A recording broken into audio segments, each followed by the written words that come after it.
Hi, I'm Father Jim Walsh. I'm the pastor here at St. Pius X, and I want to apologize for not being here last weekend with you, August 18th and 19th. I was at an out-of-state commitment, but in light of the report that came out of Pennsylvania about clergy sexual abuse, I do regret that I wasn't able to be with you here this past weekend.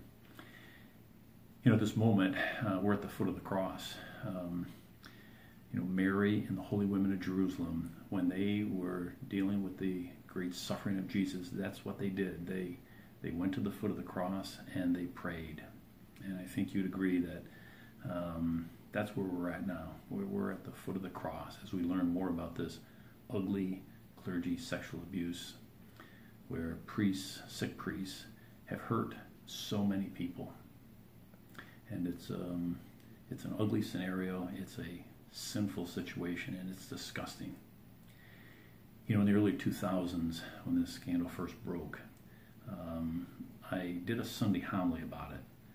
But right after that Mass, some parents of young children came to me and said, you know, really not appropriate for you to talk about that.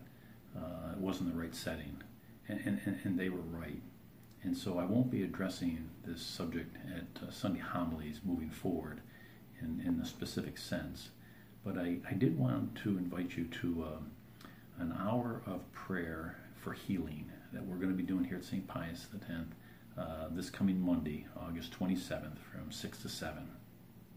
We are going to pray for victims. We're going to pray for victims' families. We're going to pray for our church. We're going to have, if you can't join us, maybe just take a look at our website. You know, we're going to live stream this thing so you can get it on our Facebook page and join us that way.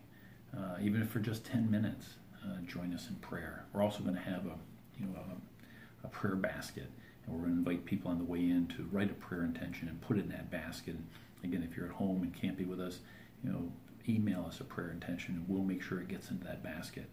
But we're going to try and come together to pray for healing for victims and their families and for our church. You know, Jesus brought victory out of the ugliness and pain of Good Friday, and he can do the same for victims and their families and for our church. But for right now, we just need to be at the foot of the cross.